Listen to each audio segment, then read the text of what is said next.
자, 이제 건축법 보도록 하겠습니다. 여러분 교재로는 9강에서 179페이지부터 봐야 되는데요. 먼저 적용 범주라고 하는 거 입법 목적이 나와 있는데 요즘에는 뭐 구성 안 하죠. 해서 건축법의 입법 목적, 건축물의 안전 그리고 기능, 환경, 미관 등을 향상시키기 위해서 이 법이 만들어졌습니다. 그래서 앞으로 이제 건축 허가 등을 논함에 있어서 왜 이렇게 규제하느냐라고 했을 때 안전 그리고 미관 때문에 규제한다. 이 정도 틀 보시고요. 적용 범위라고 하는 거 좀 어렵죠. 해서 일단은 지역이라고 하는 것과 그다음에 건축물 두 개로 이제 구분을 하게 되는데 용도 지역 다시 기억을 하셔야 됩니다. 그래서 우리가 이제 용도 지역이라고 하는 거 전국토 21개 중에 하나의 등급을 매기는 개념이었었고요. 크게 도시지역, 관리지역, 농림지역, 자연환경 보전지역 등으로 구분을 하게 됩니다. 그중에서 도시지역은요, 사람들이 좀 많이 사는 동네, 개발을 하기 위한 토지 이런 뉘앙스를 가지고 있고요. 그래서 도시지역에 대해서는 건축법이 100%다 적용이 되게 됩니다. 또 하나가 지구 단위 계획구역이라고 하는 거. 자, 우리가 이제 지구 단위 계획구역이라고 해서 용도 지역 위에다가 보통 이제 개발 등 규제 완화하기 위해서 지정하게 되는 것이 지구 단위 계획구역인데 이런 지역도 건축법이 전면적으로 적용이 됩니다. 그리고 동읍지역까지요. 자, 그래서 소위 이제 부분적 적용 대상 지역 혹은 전부가 적용되지는 않는 지역이라고 하는 게 도시 지역이 아니고 지구 단위 계획구역이 아니고 동읍지역도 아니다. 이런 세 가지 요건을 모두 충족을 하게 되면은 그때는 건축법 중에서 몇 개 조항은 적용을 하지 않습니다. 그래서 거기 나와 있는 게 대지와 도로 관계 뭐 해서 6개가 있는데 6개를 외우는 게 중요한 게 아니라요. 자, 도시 지역이 아니고 지구 단위 계획이 아니고 동읍지역이 아니다. 즉 시골이라는 얘기입니다. 이런 시골에서도 적용되는 조항이 있어요. 되게 많을 텐데 시험용으로 기억할 게 건폐율, 용적률, 높이 제한 규정은 어떻게 한다? 적용을 하게 된다 해서 다시요. 도시지역 혹은 지구단위 계획구역 혹은 동읍지역 하게 되면 사람들이 많이 모여 사는 동네 건축법 100% 적용합니다. 그런데 도시지역도 아니고 지구단위 계획구역도 아니고 동읍지역도 아니죠. 일부 조항의 적용을 배제할 수 있는데 배제되는 걸 외우는 게 아니라 설령 시골이라고 할지라도 건폐율과 용적률과 높이 제한에 관한 규정은 적용을 하게 된다. 이렇게 정리를 했으면 좋겠습니다. 그래서 그 정도고요. 그다음에 이제 특별 건축구역. 이게 19회 때 시험에 나오고 그로 출제가 되고 있지 않습니다. 그래서 이 특별 건축구역이라고 하는 주제 정말 방대. 일반 교재에서는 이것만 한 10페이지가 넘습니다. 그래서 문제는 19회 때 한 번 나왔는데 그걸 뭐 다 읽은다고 해서 외워지는 것도 아니고 그래서 일단은 특별 건축구역은요. 보통 건축 규제 완화 등을 하기 위해서 지정을 하는 그런 지역을 얘기합니다. 그래서 개발 제한구역 이런 데 지정할 수 없다라고 되어 있는데 큰 이슈 안 되고요. 자, 지정의 효과 가지고 가겠습니다. 그래서 출제 빈도가 떨어지는 부분들은 결론만 외우시면 되는 거예요. 그래서 이 도시공관리계획 의제에서 특별 건축구역을 지정하거나 변경할 때 도시공관리계획 결정이 있는 것으로 본다라고 되어 있는데 문제는 그거죠. 이 도시공관리계획 범주입니다. 우리 국토기획부 공부하실 때 용도지역, 용도지구, 용도구역, 기반시설의 설치장 계량, 지구단위계획 뭐 이런 것들이 관리계획인데 이 중에서 우리 법조문에서 용도지역, 용도지구, 용도구역 제외라고 되어 있습니다. 그래서 문제 구성할 때 틀린 것을 고르시오라고 할 때 자, 특별 건축 구역에 지정이 있으면 용도지역, 용도지구, 용도구역에 지정이 있는 것으로 본다. 틀린 표현 되겠습니다. 그래서 아예 답을 외우고 들어가야 돼요. 그래서 특별 건축 구역이 지정이 됐다라고 해서 용도지역, 지구구역에 의제를 하는 것은 아니다. 이게 첫 번째 암기 항목. 두 번째요. 통합 적용이라고 하는 것이 있네요. 그래서 자 보니까 특별 건축 구역에서는 통합하여 적용할 수 있다. 예, 끝났어요. 그냥 뭐를 모르죠. 그냥 이런저런 내용을 통합하여 적용할 수 있다. 거기 보면 뭐 미술 작품의 설치라든가 부설 주차장 설치 이런 게 나와 있는데 그 디테일한 내용을 외우는 게 아니라 시험에는 뭐라고요? 통합하여 적용할 수 있다. 이게 포인트가 되는 거예요. 그래서 이 미술 작품 설치를 가지고 굳이 예를 들면 이런 논리 구조가 되는 겁니다. 그래서 특별 건축 구역이 아니다라고 했을 때 일반적으로 건물 지을 때요 미술 작품 설치할 의무가 있습니다. 그래서 이게 왜 그런 거 아니에요? 우리가 이제 예체능 이런 거 있잖아요. 예체능 중에서 제일 먹고 살기 힘든 것 중에 하나가 미술. 음악은 소비를 하지 않습니까? 뭐 가수도 있고 음반도 팔고 해서 뭐 어쨌든 먹고 살 수가 있어요. 체육도 프로 스포츠 이런 게 있으니까 또 먹고 살아요. 그런데 미술은 이제 미술 보습학원을 제외하고는 도대체 미술을 하신 분들은 먹고 살 방법이 도대체 없습니다. 일반인 뭐 기념으로 미술 작품을 한 점을 산다든가 이런 경우 거의 없다는 거예요. 현실적으로. 그러면 미술 쪽은 다 굶어 죽거든요. 그럼 미술이 굶어 죽게 되면은 그쪽 아무도 안 할 거고, 그럼 미술을 가르칠 사람도 없을 테고 등등등. 그래서 자, 이 건물 짓는 경우에 자, 거기 이제 문화예술진흥법에 따라서 자, 미술 작품을 설치하게 돼 있어요. 그래서 각 건물 좀 덩치가 되는 건물 등을 보게 되면 그 앞에 조각상 이런 것들이 보통 설치가 되어 있고, 또 아파트 단지 같은 데 가게 되면 그 뭐 쓸데없이 돈 막 엄청 비싼 것들 막 곳곳에다가 이런저런 거 설치해 놨습니다. 그게 소위 이제 의무적으로 미술을 장려하기 위해서 문화예술진흥법에서 규정을 해놓고 있는 것이고요. 문제는 그거예요. 일반적으로 건물 하나당 미술작품 하나 이런 구조가 일반적인 모습인데, 만약 특별 건축 구역이다라고 하게 되면 그 이제 어떻게 하자, 그냥 조각 공원을 하나 만들어 버리자라고 하는 식의 개념이 통합 적용이다. 자, 주차장도 마찬가지죠. 우리가 이제 지구 단위 계획 구역 공부할 때 지구 단위 계획을 통해서 주차장 설치 기준 뭐 완화 적용할 수 있다 이런 것들을 공부를 하셨는데요. 그거죠.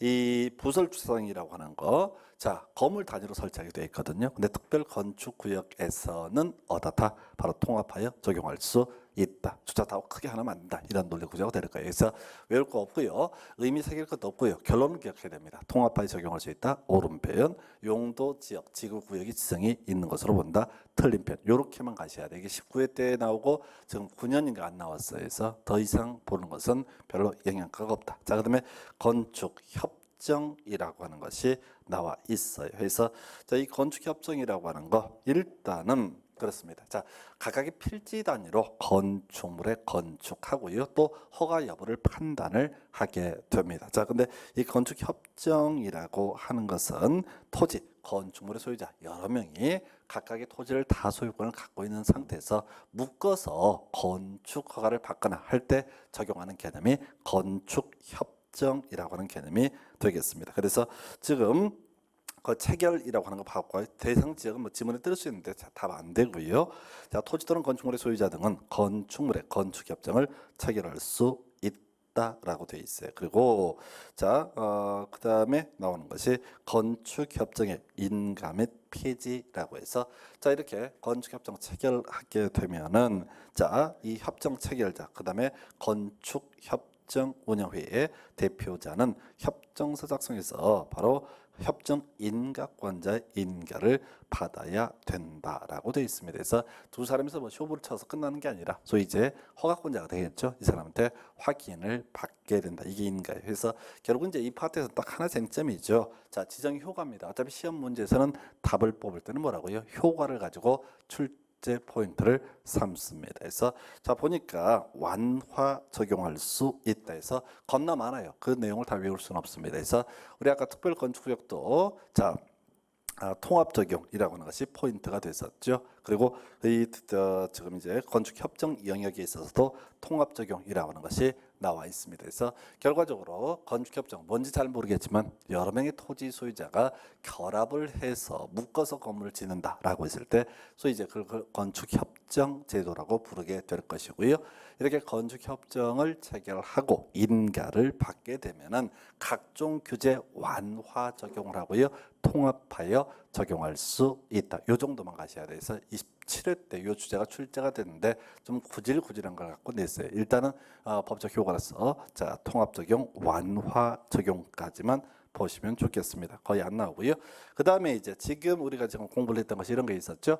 지금 지역에 따른 건축법의 적용 범주를 따져 물었을 때, 자, 시골, 도시 지역이 아니고 지구 단위 계획구역이 아니고 동읍 지역이 아닌 지역에서도 일부 조항 적용 폐지할 수 있으나 소위 건폐율 용적률 높이자는 적용 폐지 항목이 아니다. 이게 포인트. 두 번째, 특별 건축구역 용도 지역 지구 구역이 지정이 있는 것으로 본다. 틀린 표현. 통합하여 적용할 수 있다. 옳은 표현. 건축협정 완화 적용할 수 있다, 통합 적용할 수 있다. 각각 오른편 이렇게 보셔서 이게 이제 지역과 관련한 적용 범주 등에 관한 부분이 될 것이고요. 그 다음에 이제 적용 대상물과 관련해서 아예 건축법을 적용하지 않는 것이 있습니다. 통계적으로 이걸 그나마 좀 많이 내죠. 해서 보니까 문화재 보호법에 따른 지정문화재, 가지정문화재에 대해서는 아예 건축법을 적용하지 않습니다. 뭐 지정문화재는 남대문, 뭐 동대문 이런 거 얘기하게 되는 거죠. 그래서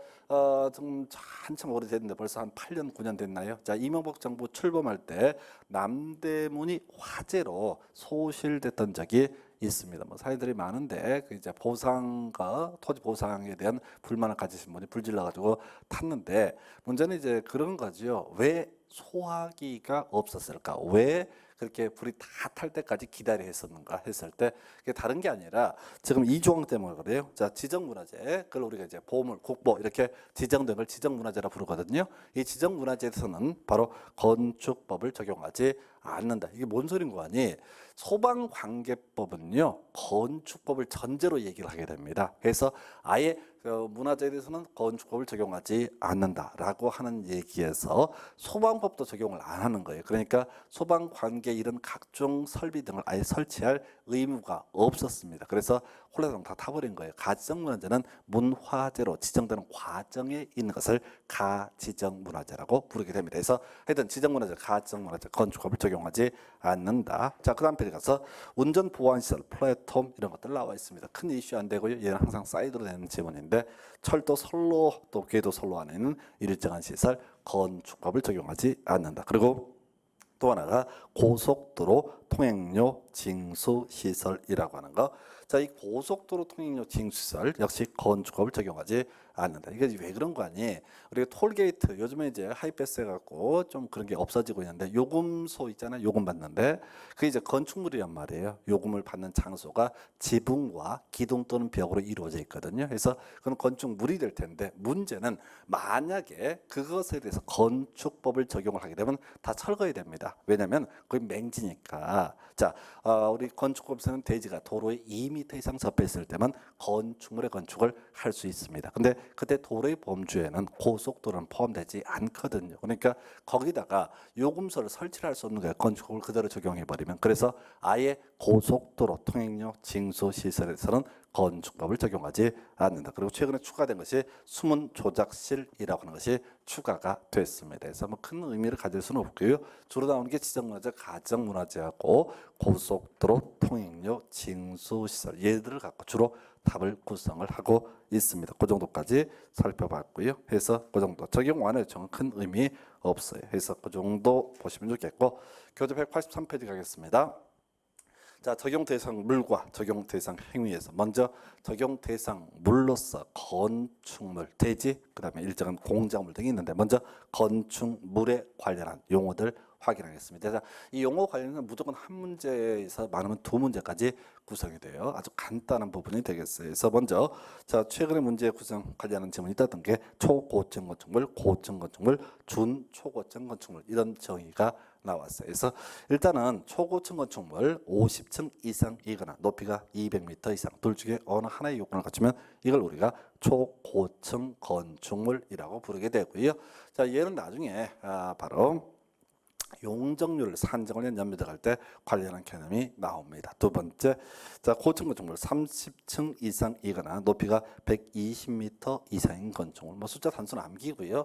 사실 그 자체가 중요한 포인트는 아닐 겁니다. 자, 그런데 그 준초고층 건축물을 보게 되면 골 때립니다. 뭐라고 되어 있냐면 고층 건축물 가운데서 초고층 건축물이 아닌 것을 가리켜서 뭐라고 한다? 준초고층. 한번 제가 예를 들어볼까요? 자, 지금 어떤 건축물이 35층짜리 건축물입니다. 35층. 자, 그러면 이건 뭐가 돼요? 고층 건축물이 되는 거죠. 30층 이상에 해당이 되니까. 근데 이, 자, 35층 건축물은 뭐는 아니야? 초고층 건축물은 아니죠. 그죠? 초고층 건축물이 50층 이상이라고 그랬으니까 그러면 35층 이상 35층인 건축물은 준초고층 건축물이다. 뭐 이렇게 이제 해석이 되는 것 같아요. 근데 말이 안 되는 게 앞에서 30층 이상이 되게 되면 그건 뭐로 부르기로 했어요? 고층 건축물이라고 부르기로 약속을 했단 말이에요. 근데 지금 얘기를 하다 보니까 35층 건축물은 처음에는 고층 건축물로 시작했다가 나중에 준초고층으로 바뀌었단 말이야. 그러면 이 35층은 고층이냐 준초고층이냐 이런 게 문제가 될 수 있다고요. 해서 이걸 따지면 안 된다고 말이 전혀 되지 않는 얘기입니다. 그래서 그 정도까지 큰 의미였고요. 그다음에 특수 구조의 건축물 큰 이슈가 되지 않고요. 최근에 문제 구성했던 것이 다중 이용 건축물 이게 26회 때 출제가 된 주제인데요. 자, 다중 이용 건축물 다수의 사람이 이용하는 건축물로서 다음에 어느 하나에 해당하는 건축물 이렇게 되어 있습니다. 그래서 이게 이제 공부를 하는 방법인데요. 첫 번째가 이 16층 이상인 건축물 이렇게 되어 있단 말이에요. 그래서 어떤 건축물이 용도와 무관하게 16층 이상이다라고 하면 그걸 뭐라 부른다? 다중 이용 건축물로 정의를 합니다. 자, 두 번째요. 자, 지금 5,000제곱미터 이상인 건축물 나와 있죠. 근데 5,000 이상일 때는 모든 건축물이 다중 이용 건축물은 아니고 거기에 종류가 문화및 집회시설이라든가 몇 가지 종류가 쭉 나와 있죠. 여기에 해당이 되게 되면 이걸 우리가 뭐라 부른다? 바로 다중 이용 건축물로 정의합니다. 그래서 이건 이제 공부하는 방법이 뭐냐면은 그 당시 시험에서 26회 때는 16층 이상을 가지고 답을 구성을 했어요. 그래서 나머지 막 바꿔주는데 결과적으로 16층 이상이 되게 되면 무조건 어떻다? 다중 이용 건축물. 그리고 원래 법조문은 16층 이상이 제일 뒤에 숨어 있어요. 1 해서 연면적 5,000제곱미터 이상인 건축물 쭉 종류 써놓고 그리고 16층 이상인 건축물 출제위원 입장에서는 뒤쪽에 숨어있는 16층을 가지고 답을 구성을 했습니다. 그래서 여기서는 단순화시켜야 돼요. 자, 지금 16층 이상이거나 5천 이상이 되면 다 다중 이용 건축물. 그리고 하나 더 외울 것이 동식물원 제외라고 돼 있죠. 그래서 동식물원은 다중 이용 건축물이다 아니다. 자, 동식물은 뭡니까? 동물들이 식물들이 판치는 동네지 일반 대중이 다중이 이용하는 그런 시설이 아니다 이렇게 말을 만드셔야 돼. 해서 다시 16층 이상 연면적 바닥 면적 합계가 5천 이상이 되면 일반적으로 다중 이용 건축물. 그런데 말이죠. 만약에 동식물원이다 그러면 규모를 불문하고 다 이건 다중 이용 건축물이 아니다. 이렇게만 외우셔야 돼. 해서 지난번에 16층을 가지고 구성했으니까 다시 출제를 한다면 이때는 동식물원을 끌고 들어와서 틀리게 내지 않을까 싶습니다. 그 정도로 봤고요. 그다음에 준다중이용 건축물 연면적 1천 이상인 건축물 다음 페이지 가면 이렇게 나와 있고요. 역시 동일하게 동식물원 제외라고 되어 있죠. 이걸 다 외울 수가 없기 때문에 동식물원은 자 다중 이용 건축물도 아니고 또 설령 면적이 1천 이상이라고 할지라도 준다중 이용 건축물에도 포함되지 않는다. 이렇게만 외우시는 거예요. 그래서 이 건축물의 종류를 다 외우는 게 아니라 이런 패턴에 따라서 가야겠고요. 자, 실내 건축이라고 하는 거 한번 구성이 됐었고요.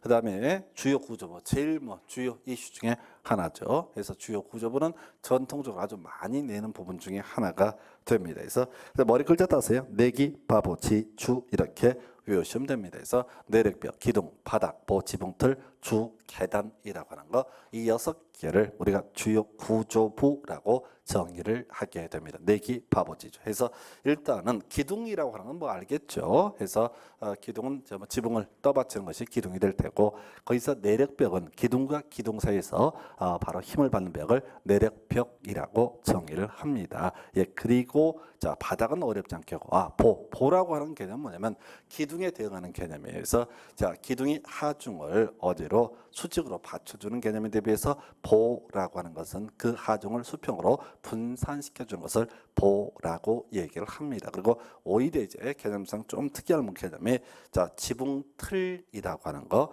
이 지붕틀은요, 우리가 그 목조 건축물, 절 같은 데 가서 보시면 옛날 건축물을 보시게 되면 삼각형 모양으로 지붕이 이렇게 모양이 세팅이 되어 있습니다. 그래서 비가 내리면 자, 옆으로 다 빠지게 되어 있죠. 해서 왜 그게 삼각형 모양이냐라고 했을 때 그 지붕 안에는 지붕의 틀을 유지하기 위해서 삼각형 모양의 나무가 쭉하니 연결이 되어 있다고 합니다. 그래서 지붕의 틀을 유지시켜 준다라고 해서 그 이름을 지붕틀이라고 부르게 될 것이고, 주 계단의 일종이다, 이 정도 개념까지만 가지면 좋습니다. 그래서 하여튼 이것은 나중에 대수선 등을 논함에 있어서도 워낙 기초가 되는 개념이어서 주요 구조부, 내기, 바보, 지조에서 내력벽, 기둥, 바닥보, 지붕틀, 주 계단까지 이렇게 6개를 뭐라고 부른다? 주요 구조부. 거기 뒤에 주요 구조부의 예외 항목이 있거든요. 그걸 외우시게 되면 머리가 터져버립니다. 요는 주요 구조부만 정확하게 외우는 것이 시험 볼 때 아주 유리하다. 그 밑에 뭐 나와 있잖아요. 주요 구조부에 해당하지 않는 것은 내력벽, 기둥, 바닥, 보, 지붕틀, 주, 계단 이런 식으로 이제 가야 된단 말이죠. 그래서 답은 2번 이렇게 이제 푸는 거지. 그걸 아닌 거, 인 거 다 분석을 하게 되면 실제 남는 게 아무것도 없습니다. 그래서 내기, 바보, 지주 이렇게 확인해 봤고요. 그 다음에 이제 지하층이라고 하는 개념. 자, 주요 구조부만큼은 아니지만 역시 자주 구성하는 내용 중에 하나가 지하층 이렇게 되어 있습니다. 그래서 자, 일단은 자, 외울 게 자, 뭐라고 되어 있냐면은 평균 높이가 층 높이의 2분의 1 이상. 일단 외울 것이 뭐라고요? 평균 높이가 층 높이의 2분의 1 이상, 평균 높이가 층 높이의 2분의 1 이상인 것을 뭐라고 한다? 지하층이라고 정의를 합니다. 평균 높이가 층 높이의 2분의 1 이상. 개념 볼까요? 자, 지하층이라고 해서 우리가 일반적으로 논할 때는 쉽게 이해하시려면 반지하라고 하는 개념을 상정을 하시면 이해가 빠릅니다. 그래서 반지하는 확률상 99%가 다 지하층에 해당이 되게 됩니다. 그래서 정의 보니까 건축물의 바닥이 집 표면 아래에 있는 층이다라는 게 첫 번째 요건이에요. 해서 이게 뭐야? 바닥이 지표보다 밑에 꺼져 있다, 이런 의미가 될 것이고, 바닥에서 지표면까지의 평균 높이가 전체 층 높이의 2분의 1 이상 이렇게 되어 있어요. 그래서 바닥에서 지표면까지 평균 높이, 이게 땅 밑에 꺼져 있는 부분을 얘기하는 거죠. 이것이 전체 층 높이 얼마? 2분의 1 이상. 얘기의 핵심은 뭐냐면 반 이상 잠겨 있는 것이 뭐가 된다? 지하층이다, 이런 의미가 될 거예요. 그래서 이렇게 뭐라고요? 평균 높이가 층 높이의 2분의 1 이상, 평균 높이, 가라앉는 부분의 평균 높이가 전체 층 높이의 2분의 1 이상, 반 이상이 잠겨 있는 것을 뭐라 부른다? 지하층이라고 정의를 합니다. 그래서 관련 문제로서 그런 게 있었죠.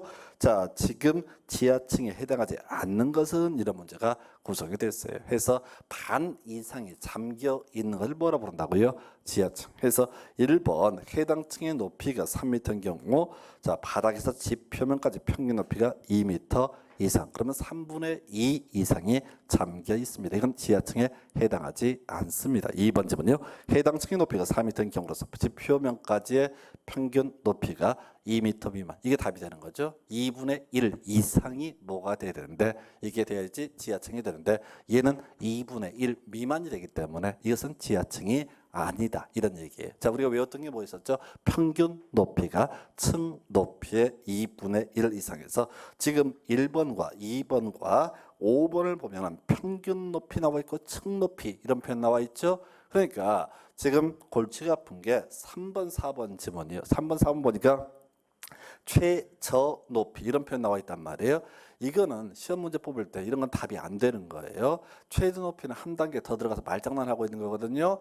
해서 결국은 우리가 찍을 때도 뭘 갖고 평균 높이가 층 높이의 2분의 1 이상, 가장 베이스 기초적인 것을 가지고 답을 구성을 하지, 이걸 2배, 3배 이렇게 꽈서 문제 구성을 하지 않는다라고 하는 것. 해서 이 문제는 숫자가 좀 헷갈린다라고 할지라도 평균 높이가 층 높이의 2분의 1 이상, 요것만 외우게 되면 오히려 1번, 2번, 5번 중에 찍으실 수가 있습니다. 그래서 외우게 지하층 하면 평균 높이가 층 높이의 2분의 1 이상 이렇게 가야겠고요. 자, 층수의 산정 등 보도록 합니다. 그래서 층의 구분이 명확하지 않은 건축물은요 4m마다 하나의 층으로 보고 그 층수를 산정한다라고 되어 있네요. 자, 층의 구분이 명확하지 아니한 건축물, 이거 뭐냐면은 일반적인 건축물 생각하면 안 되고요. 이건 세종문화회관 대강당 또 공연장 같은 데 가서 생각하면 좋습니다. 자, 어디 실내 체육관 이런 데 가게 되면 티켓 끊으면 2층 나열 뭐 이런 식으로 티켓을 준단 말이에요. 그러면 거기 그것이 뭐 예를 들어서 좌석이 2층까지 있다 그러면 그 건물은 2층이냐 했을 때 그게 아니라 이렇게 층의 구분이 명확하지 아니한 건축물은 전체 높이를 계산한 다음에 그걸 4로 나누는 거예요. 그래서 예를 들어 뭐 굳이 단순하게 생각하면 층의 구분이 명확하지 않은 건축물의 높이가 20m다. 그럼 그 건물은 몇 층으로 계산한다? 5층으로 계산한다. 뭐 이런 식의 논리 구조가 되겠습니다. 그래서 또 응용 들어가서 21m 몇 층이냐 이런 거 생각하지 마세요. 그렇게까지 문제 구성 안 하니까 해서 층의 구분이 명확하지 않은 건축물은 4m마다 하나의 층으로 보고 그 층수를 산정하게 된다. 두 번째 항목이요. 건축물 부분에 따라서 층수를 달리하는 경우 이때는 가장 많은 층수를 그 건축물의 층수로 보게 된다라고 되어 있어요. 그래서 요 계단식 건물로 상정하신 거예요. 그래서 앞쪽은 낮고 뒤쪽은 높은 경우 이게 이제 과거에 소위 이제 1조 등의 확보를 높이지 않 요것 때문에 나왔던 그런 개념인데 지금에 와서는 법정이 폐지가 된 상태고요. 뭐 어느 쪽이 됐든 간에 해서 자 앞쪽은 9층 뒤에는 11층 그럼 그 건물의 층수를 산정할 때는 몇 층으로 11층으로 계산한다 이런 의미가 되겠고 자 세 번째 지하층은요 층수에 산입하지 않는다라고 해서 이렇게까지 해서 층수 산정 등에 관한 내용 확인해 봤고요. 면적 산정 관련해서 확인을 하도록 하겠습니다. 그래서 자 먼저 이 면적에 관한 부분을 논하기 위해서는 소위 건폐율이라고 하는 개념과 용적률이라는 개념이 논의가 전제가 되어야 됩니다. 그래서 이 건폐율이라고 하는 거 거기 뭐 수식 나와 있지만은 건폐율이라고 하는 것은 대지 면적에 대한 건축 면적의 비율을 가리켜서 건폐율이라고 정의를 하고요. 자, 용적률이라고 하는 것은 대지 면적에 대한 연면적의 비율을 가리켜서 용적률이라고 부르게 됩니다. 우리 국토기법 하실 때 이런 건폐율 용적률은 용도 지역에 따라 정해졌었고요. 자세한 사항은 조례를 통해서 확정이 된다. 이런 내용들을 공부하셨어요. 그래서 이런 건폐율 용적률이라는 개념이 전제가 됐을 때 그러면 대지 면적은 어떻게 계산하는 것이며 건축 면적은 어떻게 계산을 하고 연면적은 어떻게 계산을 하느냐 이런 얘기가 이제 파생되는 것이죠. 그래서 자 대지 면적, 자 대지 수평 투영 면적으로 한다라고 이렇게 되어 있습니다. 그래서 이건 뭐 직접 안 나오죠 원칙은. 그래서 논리 구조는 뭐냐면 하늘 위에서 봤을 때 가장 넓게 펼쳐진 면적을 대지 면적으로 계산을 하게 됩니다. 자, 20회인가 21회 때 한번 나왔었는데요. 자, 배제라고 해서 두 번째 항목이 이제 출제가 됐습니다. 그래서 자, 일단 이런 얘기죠. 토지가 이렇게 있습니다. 그러면 이제 하늘 위에서 봤을 때 이런 모양일 때, 자, 가로 곱하기 세로. 그러면 이게 바로 뭐가 된다? 대지 면적. 근데 여기서 이제 대지 면적에서 제외하는 것이 있다라고 해서 그 중에 하나가 도시군객 시설이라고 하는 게 있어요. 자, 이런 경우입니다. 내가 땅 가지고 있어요. 자, 1000평짜리 땅을 내가 가지고 있는데 국가에서 또 지자체에서 자 여기를 공원 예정지로 결정고시를 하게 됩니다. 그런데 300평을 묶어버렸단 말이야. 자 그랬을 때 내가 이제 건물 짓고자 할 때 자 건폐율 용적률을 따져 물으려면 대지 면적을 확정을 해야 되거든요.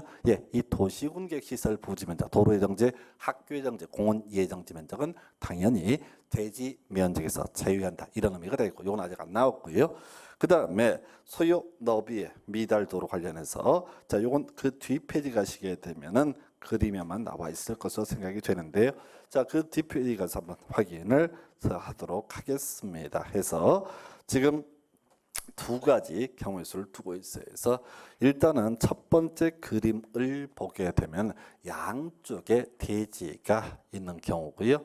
두 번째 그림은 한쪽에만 대지가 있고 다른 한쪽에 경사지, 하천, 선로, 부지 등이 존재하는 경우가 되겠습니다. 자, 그랬을 때, 자, 일단, 도로 소요너비라고 하는 게 4m를 의미해요. 요 뒤에서 건축선 할 때 다시 한번 설명을 드리게 될 텐데, 도로폭은 기본적으로 몇 미터? 4m를 충족을 해야 됩니다. 그런데 우리 건축법에서는 4m가 안 돼도 건물 지을 수 있는 도로로 인정하는 경우도 있습니다. 그런 것 다 치고, 자, 지금 첫 번째 그림을 보게 되면 이런 논리 구조예요. 자, 대지 도로가 이렇게 있는데 이게 4m를 충족을 못하고 양쪽에 대지가 있다. 자, 근데 이건 도로는 도로다. 도로면 이제 건물 지을 수 있다 이런 얘기거든요.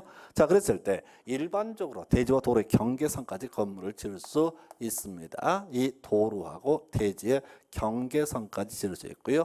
이 도로하고 대지의 경계선까지 일반적으로 건축물을 할 수 있습니다. 그런데 만약에 4m가 되지 않는 이런 도로일 때 대지와 도로의 경계선까지 건물을 건축하게 되면은 나중에 도로 확장을 하고자 할 때 건물 철거의 문제가 발생되게 됩니다. 도로는 자동차 교차 통행을 하기 위해서는 4m가 필요하거든요. 그래서 4m가 안 됐을 때는 자, 건물 지을 때 이 도로를 몇 미터로 상정을 해서 4m로 미리 간주를 해서 그 선 밖에까지만 건물을 지을 수 있다. 해서 이런 구조죠. 자, 도로의 중심선을 딱 잡고요. 자, 각각 도로 소요너비 지금 4m거든요. 의 2분의 1씩을 수평 이동한 선을 긋습니다. 그래서 자, 이 대지의 소유자는 자기 땅임에도 불구하고 100% 건물을 지을 수 있는 것이 아니라 이렇게 일정하게 건축선을 후퇴시켜서 건물을 짓게 됩니다. 바로 이런 경우에서 소요 너비에 미달하는 도로가 있다라고 했을 때 이때 자, 이 그림 볼까요? 원래가 이 사람이 총 500평을 가지고 있어요. 근데 여기에 예를 들어서 100평이 물려 있다라고 전제를 하게 되면 이 사람이 가지고 있는 대지 면적은 500평으로 계산을 하는 것이 아니라 몇 평으로 400평으로 계산을 하겠다. 이게 이제 소요 너비에 미달한 도로에 있어서 건축선과 도로 경계선 사이 부분의 면적은 대지 면적에서 제외한다 이런 의미예요. 자, 한편 그 밑에 그림은 거의 비슷한 건데 지금 도로 4m를 충족을 못하고 있는데요. 한쪽에 경사지가 됐든 뭐 선로 부지가 됐든 이런 게 존재하는 경우가 있습니다. 자, 그랬을 때 지금 애초에는 처음에는 도로의 중심선에서 도로 소유 너비의 2분의 1씩을 수평 이동한 선을 뭘로 봤다?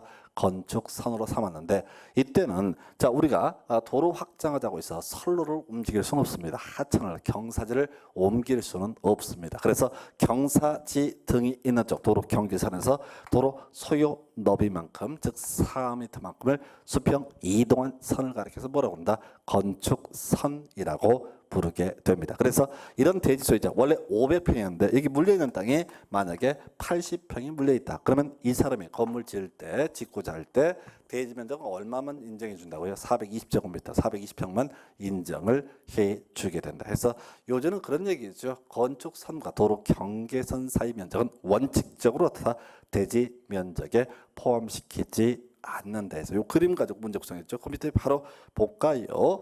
자, 건축법령상 대지 A의 건축선을 고려한 대지 면적은 이렇게 되어 있습니다. 자, 보니까 한쪽에 선로 부지가 있어요. 그러면 도로의 중심선에서 건축선을 후퇴시키는 것이 아니라 선로 부지와의 도로의 경계선에서 건축선을 잡아줘야 돼. 자, 그래서 그 그림을 보면 이렇게 되어 있잖아요. 자, 선로 부지가 있고 저 선로 부지가 있고 그 다음에 3m라고 되어 있어요. 3m. 그러면 건축선은 어떻게 한다고요? 여기까지가 건축선이 되는 거예요. 4m 해서 결과적으로 1m가 말려 들어가게 됩니다. 그래서 이 사람의 대지 모양이 뭐 이렇게 되어 있나요? 했을 때 지금 이 대지 면적이 얼마냐라고 했을 때 이 결과적으로 얼마?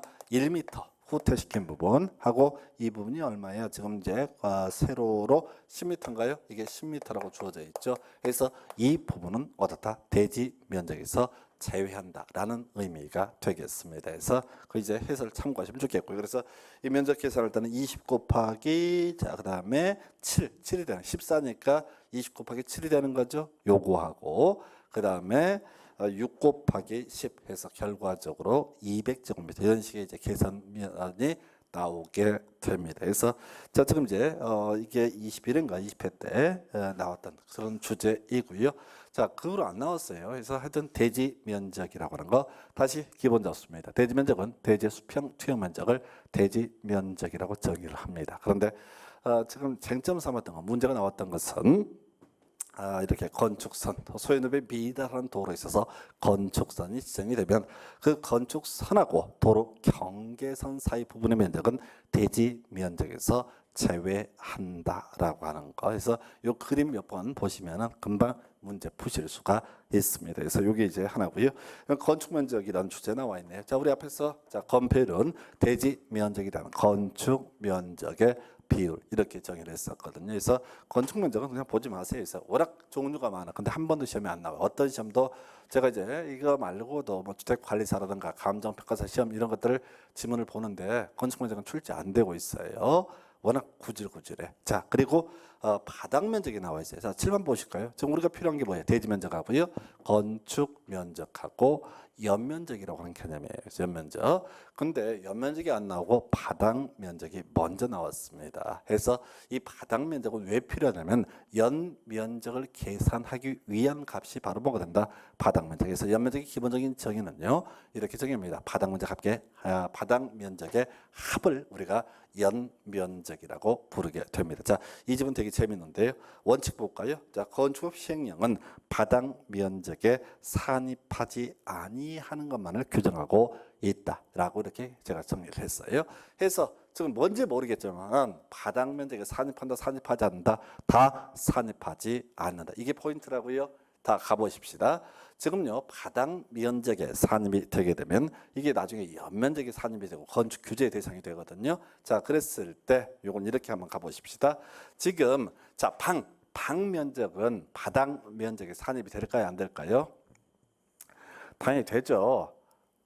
방이든 뭐든 우리가 쓰는 공간 등은 다 건축 규제를 받아야 되잖아요. 자, 큰 방 면적 산입이 돼야 안 돼요? 산입이 된다고. 작은 방 산입돼야 안 돼요? 돼요. 다 된다고. 자, 그다음에 세 번째 방 산입됩니까? 안 됩니까? 됩니다. 네 번째 방은 어때요? 산입된다고요. 근데 한 집에 방이 몇 개인지 어떻게 알아? 그래서 건축법에서는 산입되는 것은 따로 규정을 안 하고 산입 안 되는 특이한 것들만 다 뽑아서 이 부분은 바닥 면적에 산입하지 않는다라고 규정을 하고 있다고요. 그러면은 시험 지문에 이 종류가 A4 용지 2페이지야. 산입하지 않는 게 부지기수라고요. 그랬을 때 무조건 다 어떻다고요? 산입하지 아니한다. 그럼 오른편인 거야.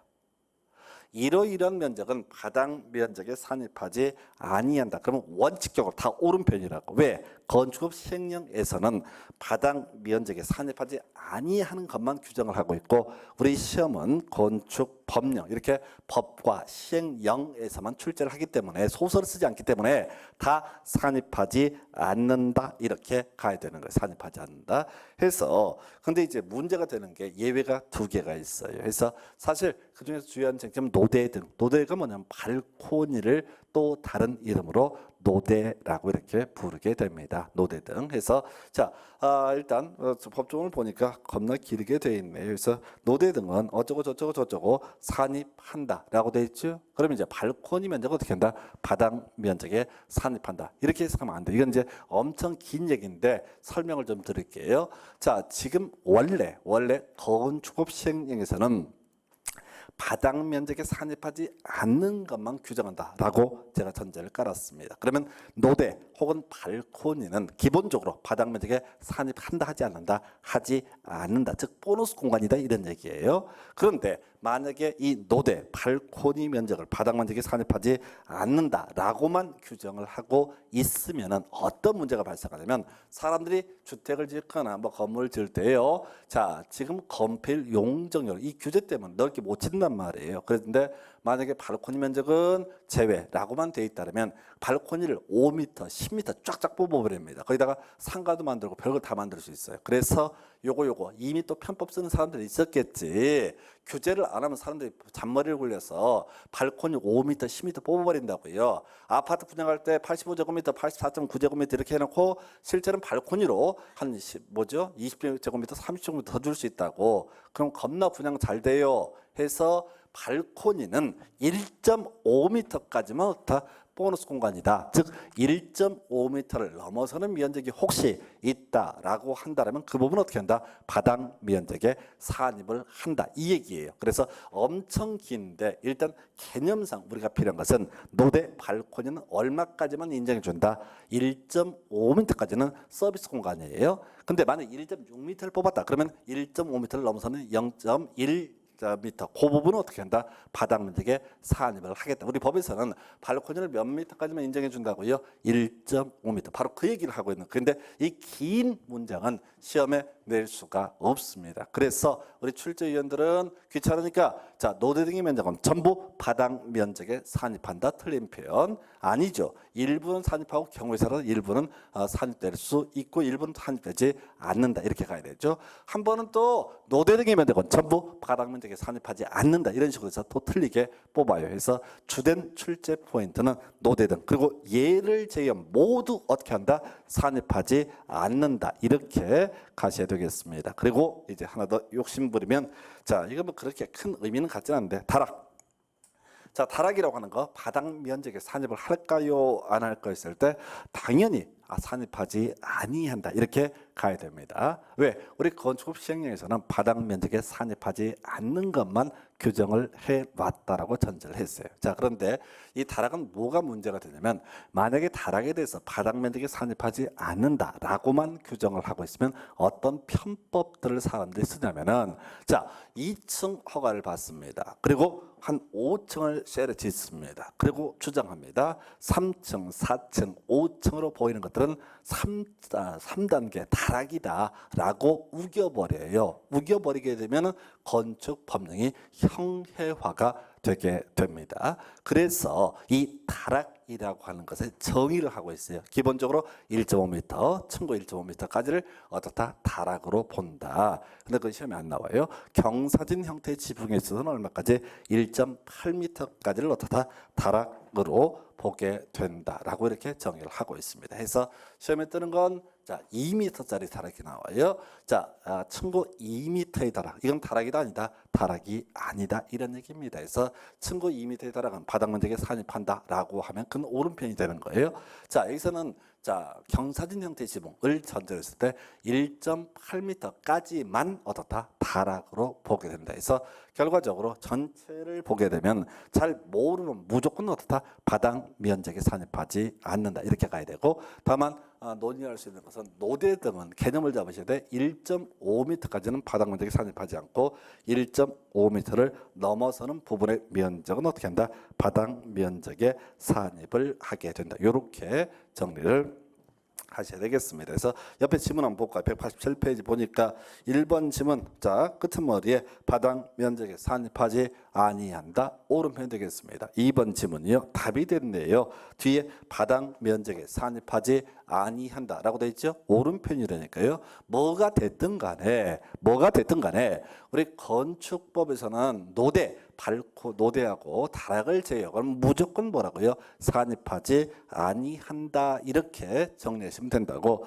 3번 지문 끄트머리에 산입한다라고 해서 틀렸죠? 그잖아요. 4번 이게 이제 쟁점이 되는 건데 주택의 발코니의 바닥은 전체가 바닥 면적에 산입한다. 이건 개념 알아야 되죠. 1.5m까지는 산입하지 않고 1.5m를 넘어서는 그 부분의 면적은 어떻게 한다? 바닥 면적에 산입한다. 이런 의미고요. 5번 층고가 2m인 다락. 자 이건 다락이 아니라고 그랬어요.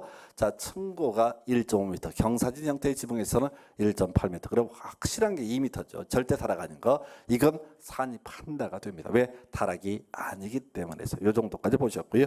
그 다음에 이제 연면적 정의예요. 자 원칙적으로 연면적은 하나의 건축물 각 층 바닥 면적의 합계로 한다. 그래서 우리가 먼저 바닥 면적의 정의를 살펴봤던 겁니다. 그래서 지금 우리가 용적률이라는 게 대지 면적에 대한 연 면적의 비율을 얘기하게 될 것이고요.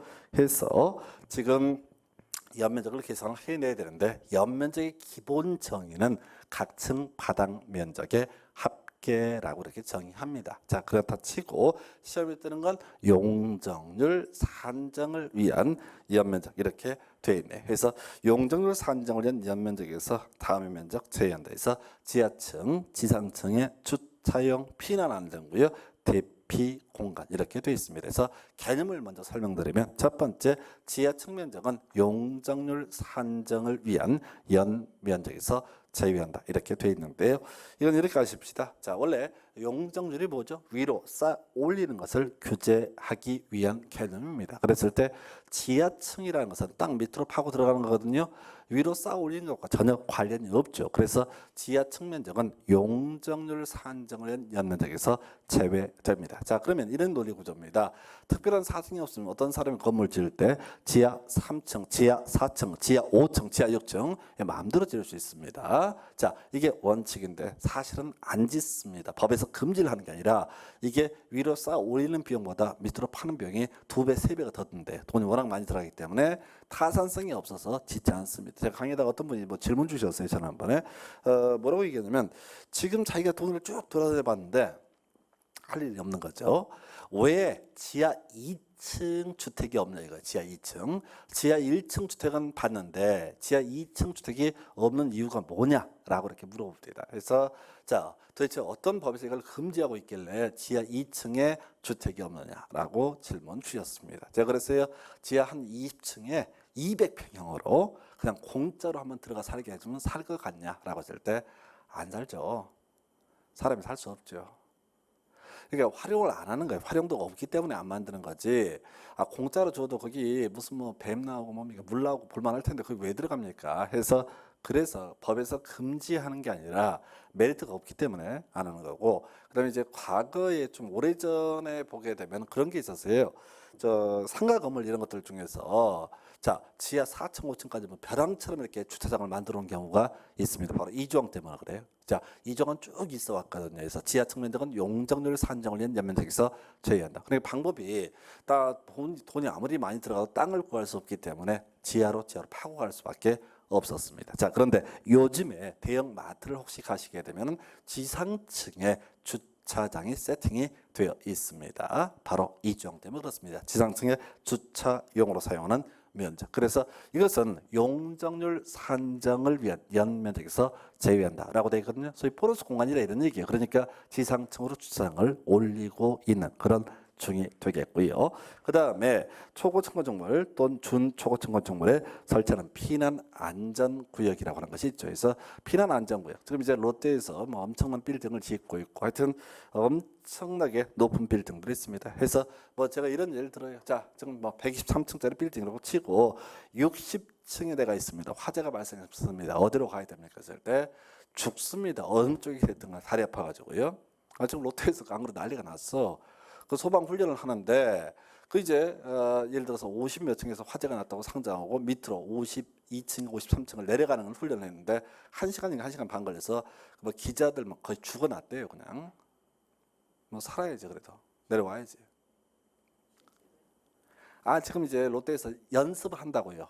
화재 관련 연습을 하는데 51개 층을 내려오니까 그 사람이 살겠냐고 거의 뭐 30분인가 1시간 걸렸다고 그래서 기자가 죽겠다고. 근데 왜 가? 머리가 나쁘니까 가는 거지. 가란다고 가나? 해서 지금 이게 뭐냐면 이런 대형 건축물 화재 등이 발생했을 때 대피할 수 있는 공간. 이게 뭐라고요? 피난 안전구역이라고 하는 개념이 되겠습니다. 이런 피난 안전구역에 관련해서는 용적률 산정을 위한 연면적에서 제외한다. 그래서 이게 이제 보너스 공간이라 이런 얘기예요. 규제하지 않는 영역. 그래서 아마 이제 그런 대형 빌딩 등을 보게 되면 이런 중간중간에 옥상 정원 뭐 이런 식으로 이름 붙여놓고 나무 꽃 심어놓고 이렇게 할 겁니다. 그게 만약에 용적률 규제를 하게 되면은 비싸가지고 그런 데도 못합니다. 돈 아까워서. 근데 이 피난 안전구역 면적은 역시 용적률 산정을 위한 연면적에서 제외한다라고 되어 있고요.